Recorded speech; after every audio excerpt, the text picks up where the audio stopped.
Fighting fear, the psychology of argument that make or break your relationship and break couples. This is Nancy Mitchell with Love Guru, your guide to better relationship. Guys, let's get into it. This is day 5. Day 5. I can't believe it. The week is almost done already. Now, number one thing is going to be when we fight. Oh my God, I know I do a lot of this sometimes when I used to be in my relationships. Those are the relationships that were so toxic. There was a lot of arguments, and I always sit and wonder, oh my God, okay, I need to win this. I need to win this. I need to win this. Not anymore. It's not about that. So you have Gottman's 4 horsemen. You have criticism, contempt, defensiveness, and stonewalling destroy connections.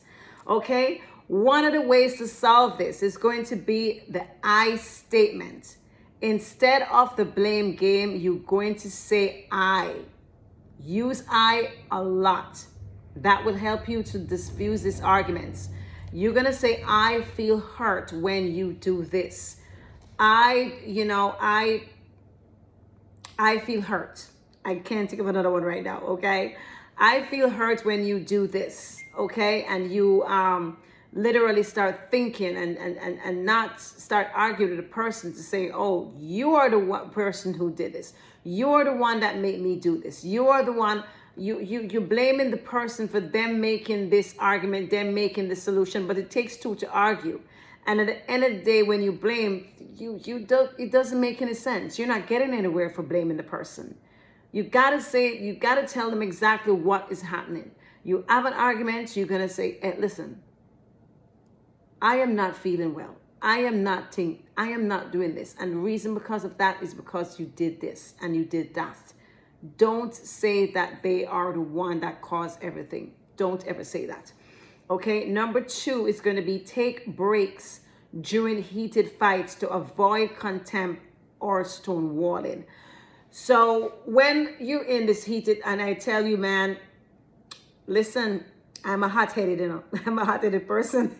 So you see, when I start arguing and I start telling and I start doing my stuff and I start saying, oh, I just want to get my side to win. I want to win the conversation.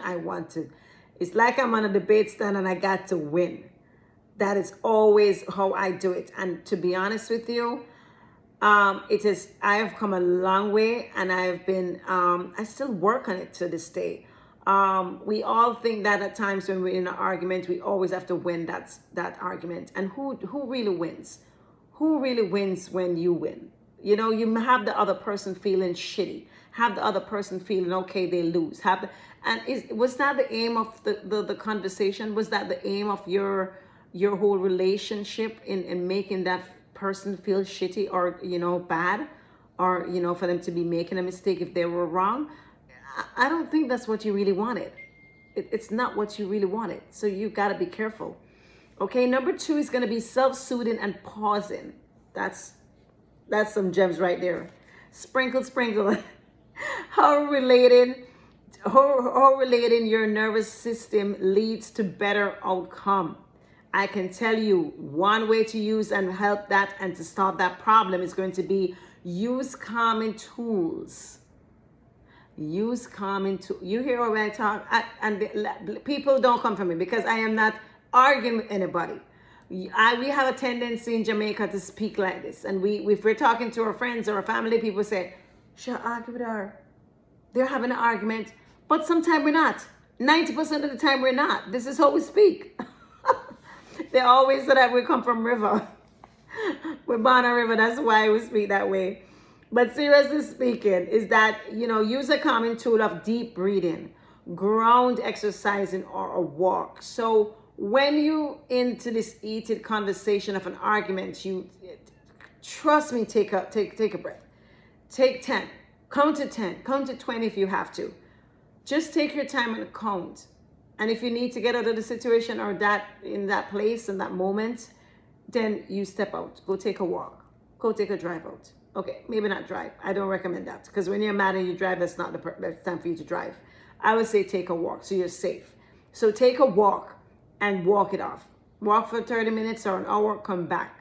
And I guarantee you're going to feel 100% better. and you're going to be in a better state of mind to handle that situation. Okay? Number 3 is going to be repair over win. Healthy couples fight to understand, not to dominate. And that's what a lot of us do, and I'm guilty of it. And then you at the end of the day, who loses? You. So one of the ways to solve this is going to be focus on resolving the issue, not winning the argument. That came right back to what I said before, right? You have to focus on what was the issue. What are we arguing about? Okay, I looked in your phone. I saw that girl you texting you, da da da da da, and then you arguing. If he is denying it and he's not gonna admit that this is something that is happening where he has in a relationship, he's cheating. If that's not the situation, then why are you arguing? Because if he decides he's not going to even admit it, why argue? It doesn't make a difference. You either going to decide what your core values are, what is it that you want, and you're going to decide to, okay, I'm going to give him a chance, or okay, I'm going to take the bullshit, or okay, I'm going to step away. That's what you need to decide on. Because if you know it for certain, if you have proved and you know something happened or you know something was crazy going on, why are you arguing for? Why argue? It makes no sense.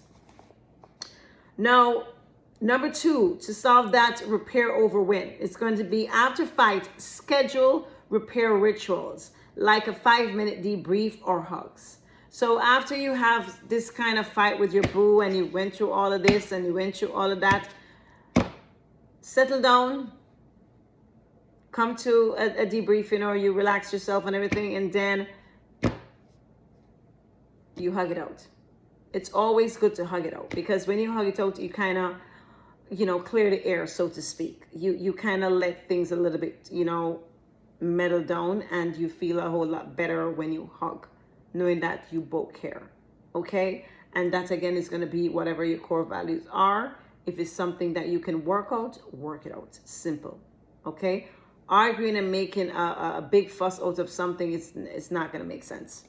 Okay? So that is your day 5, ladies and gentlemen. Okay? I'm going to do a quick recap. You have the 4 horsemen of what they think. You have the self-soothing and pausing, and you have the repair over win. So you have to now take your time and breathe a little when you're in arguments. Breathe a little and don't make it take you over, because you can have an heart attack after getting into so much rage into trying to win that conversation. Okay? There you have it. Again, as I always say, anywhere you are in the world, I don't care where you are. I don't care what your core values are. I'm just saying, if I am here to help you and you need my help, I am going to help you no matter what they are. Okay, if you know anybody that this content can help, please pass it along. Give it to them. Give it to Mary. Give it to Cassandra. Give it to Mark. Give it to Tom. Give it to them if you think it will help them, okay? And if you like my content, you know what to do already. You know what to do. You need to like, subscribe, and hit that notification button so anytime I drop a video, you are always notified. That's it. We have 2 more days to go. This is day 5 on Psychology 101. This is Nancy Mitchell from Love Guru, your guide to better relationships. Peace. I'm out.